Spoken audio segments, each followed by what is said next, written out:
আসসালামু আলাইকুম। আশা করি আপনারা সবাই ভালো আছেন। মনের ভিতরে একটা ঈদ আনন্দ নিয়ে এই ভিডিওটি বানালাম। আজকের এই ভিডিওটিতে কোনো ডায়ালগ না, আমি দেখাবো আজকে এমন এক দর্শনের স্বার্থবাদী প্রতারক এবং মুখোশধারী মানুষদের, যারা কোঠা আন্দোলনে নিজের স্বার্থ রক্ষার জন্য সরকারের পক্ষ নিয়ে ছাত্র আন্দোলনের বিপক্ষে ছিলেন এবং যারা এমন করুণ দিনে নিজের ক্ষমতা থাকলেও তারা কোনো মুখ খোলেননি ছাত্রদের পক্ষে, এমনকি তারা ফেসবুকেও একটা স্ট্যাটাস দেননি এই ছাত্রদের আন্দোলন নিয়ে। আজ আপনাদের সামনে স্বার্থবাদী লোকদের মুখোশ উন্মোচন করব, তাই অনুরোধ রইল ভিডিওটিতে একটি লাইক দিয়ে চলুন শুরু করা যাক। আওয়ামী লীগ সম্পর্কে এদের ধারণা আছে কিনা জানি না। বন্ধুর আদর্শরে যে ধারণ করে দেশ চাইলে যাওয়ার মানে। নাম্বার 1-এ আছে স্বার্থবাদী সাকিব আল হাসান।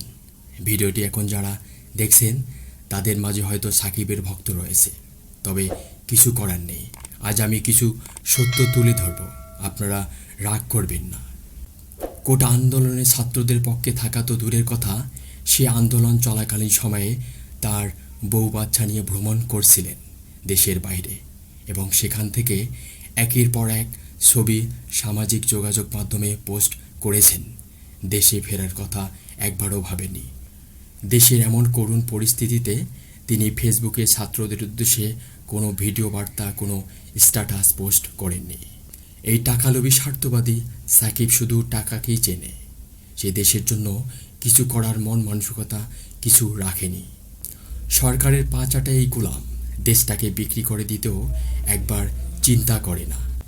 টাকালোভী এই সাকিবকে আমার পক্ষ থেকে ধিক্কার জানাই এবং এই অমানুষটাকে আজ থেকে বয়কট করা শুরু করুন। আজকে দ্বিতীয় স্থান দখল করেছে ফেসবুক এমপি ব্যারিস্টার সুমন সাহেব। আপনাকে আমি কতটা ভালোবাসতাম, অথচ আজ আপনি আবার উল্টে গেলেন। আপনি নিজের ক্ষমতা ধরে রাখার জন্য, নিজের ক্ষমতার লোভে আপনি শেষ মুহূর্তে জনগণের সঙ্গে বেইমানি করলেন। দেশের এমন কঠিন পরিস্থিতিতে আপনি ছাত্রদের পাশে না দাঁড়িয়ে, তাদের কথা না ভেবে আপনি আপনার নেত্রীর পা চেটে কথা বললেন। আপনার আসল চেহারার আড়ালে অন্য একটা মুখোশ যে রয়েছে তা বেরিয়ে আসলো। আপনার এই ভিডিওটির মাধ্যমে আপনার সকল জনপ্রিয়তা ছিল ছাত্রদের ঘিরে, কিন্তু আপনি তাদের বিপক্ষে চলে গেলেন শেষ মুহূর্তে। আপনার প্রতি যতটুকু ভালোবাসা ছিল সবই হারিয়ে গেছে। আপনার প্রতি ঘৃণা, এখন জনগণ আপনার জন্য রেডি হচ্ছে। আমাদের লিস্টে 3 নম্বরে রয়েছে নাটকবাজ ফারাজ করিম চৌধুরী। লোকটাকে আমি ভালো ভাবতাম, কিন্তু তিনিও এবার ছাত্রদের সাথে বেইমানি করলেন। আপনারা হয়তো জানেন, এই ফারাজ করিম চৌধুরী ফেসবুকে এসে তার মাকে নিয়ে একটা নাটক বানিয়েছে। সেখানে তিনি জাতির উদ্দেশ্যে বলেছেন তার ছেলে নাকি পারিবারিক চাপের কারণে ছাত্রদের পাশে দাঁড়াতে পারছে না। তার এমন নাটক জনগণের কাছে হাস্যকর ছিল, আর জনগণও তার এই ভণ্ডামির বিষয়টা বুঝে গেছে। বন্যা এলে এই ভণ্ড মানুষটা মানুষের পাশে দাঁড়াতো, বিকাশ নাম্বার সংগ্রহ করে টাকা তুলত, কিন্তু দেশের এই ভয়ানক পরিস্থিতিতে তিনি ছাত্রদের পাশে দাঁড়াতে পারলেন না। মুখোশধারী এই ভণ্ড ফেসবুকে যে নাটক সাজালেন, সেই নাটক নিয়ে আপনাদের মতামত অবশ্যই কমেন্টস সেকশনে জানাবেন। আমাদের লিস্টে 4র্থ স্থানে রয়েছে আইডল মাশরাফি বিন মর্তুজা, যাকে আপনারা একদিন বুকে লালন করে এসেছিলেন, ভালোবাসায় সিক্ত করেছিলেন। কিন্তু এই মানুষটা ছাত্র আন্দোলনে সে এতটাই বোবা ছিলেন যে ছাত্রদের পক্ষে একটা কথাও বের হয়নি। ফেসবুকে কোনো পোস্ট করে ছাত্রদের সান্ত্বনা দেওয়া কিংবা সশরীরে আন্দোলনে যোগ দেওয়া কিছুই করেন না। মানুষ ভাবত সরকারকে উপেক্ষা করে আন্দোলনে হয়তো পাশে থাকবে, কিন্তু তিনি তা করেননি। অন্যদের মতো তিনি প্রধানমন্ত্রীর পা চেটে গেলেন তার ক্ষমতা টিকে রাখার জন্য। ক্ষমতালোভী মানুষটাও চুপ রয়ে গেল। আমাদের লিস্টে 5ম নম্বরে রয়েছে তৌহিদ আফ্রিদি। সামাজিক যোগাযোগ মাধ্যমে এই তরুণ বেশ জনপ্রিয়।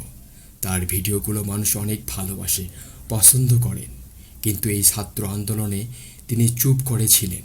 ছাত্রদের পাশে দাঁড়ানোর বিপরীতে ফেসবুক আইডি আনঅ্যাক্টিভ করে রেখেছেন। জনপ্রিয়তায় ডুবে থাকা এই তরুণ মানুষের আবেগের মূল্য দেয়নি। সে ছাত্র সমাজের পাশে দাঁড়ায়নি।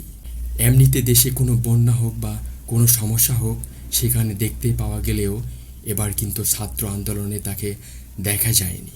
স্বার্থবাদী তালিকায় 6 নম্বরের লিস্টে রয়েছে অভিনেতা চঞ্চল চৌধুরী। কোটা আন্দোলন নিয়ে রাজপথে যুদ্ধ করা ছাত্রদের পাশে দাঁড়ায়নি। এই অভিনেতা তার ফেসবুক ওয়ালে বা কোনো ভিডিওর মাধ্যমে ছাত্রদের পাশে দাঁড়াতে দেখা যায়নি তাকে। মানুষ কতটা নিষ্ঠুর হলে এমন কাজটা করতে পারেন বলুন। চঞ্চল চৌধুরীর মতো নিজের সামর্থ্য থাকা সত্ত্বেও যারা ছাত্র আন্দোলনে পাশে দাঁড়ায়নি তারা মানসিকভাবে কতটা ছোট, অথচ মানুষ আশা করেছিল তিনি ছাত্রদের পাশে দাঁড়াবেন, কিন্তু তিনি তা করলেন না। এখন যে মানুষটির কথা বলবো সে আপনার আমার খুব পছন্দের একজন মানুষ। তিনি হলেন নাদির অন দ্য গো চ্যানেলের মালিক নাদির। তিক্ত সত্য হলেও স্বাধীনতার এই যুদ্ধে নাদির অন দ্য গো ছাত্র জনতার পক্ষে কোনো আওয়াজ তোলেননি।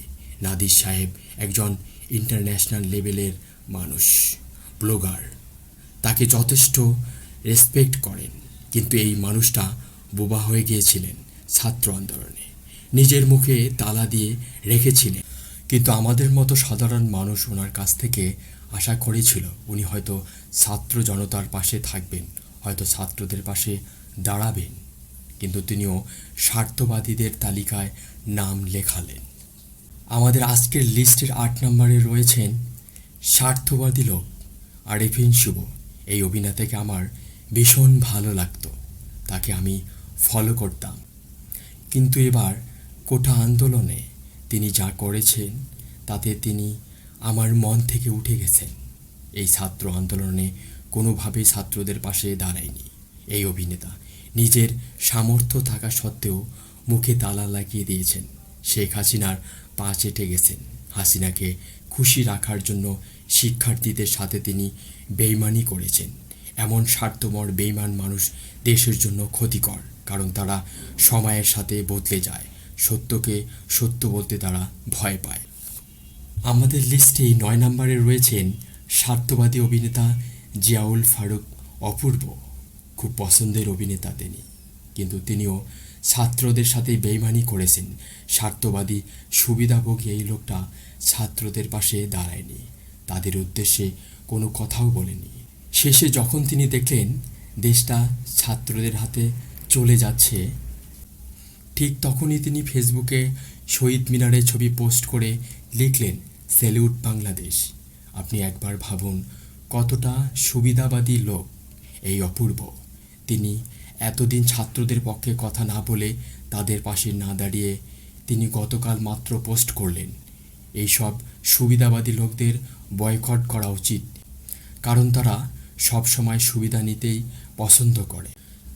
আমাদের 10 নম্বর লিস্টে রয়েছেন স্বার্থবাদী লোকটা হলো রাফসান্দা ছোট ভাই।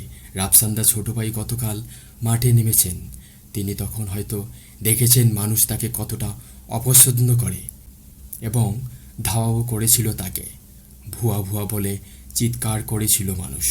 তখন রাফসান্দা ছোট ভাই ধাওয়া খেয়ে পালিয়ে গিয়েছিল, কিন্তু তার ফেসবুক ওয়ালে ছাত্রদের উদ্দেশ্যে ভালো ভালো কিছু পোস্ট দেখা গেছে, কিন্তু জানি না তিনি কতটুকু অনেস্ট। যাই হোক, ভিডিওটি আপনাদের কাছে কেমন লাগলো এবং এই স্বার্থবাদী লোকদের উদ্দেশ্যে আপনাদের মন্তব্য কী তা অবশ্যই আমাদের কমেন্টস করে জানাবেন। দেখা হচ্ছে পরের ভিডিওতে। ধন্যবাদ, ভালো থাকবেন।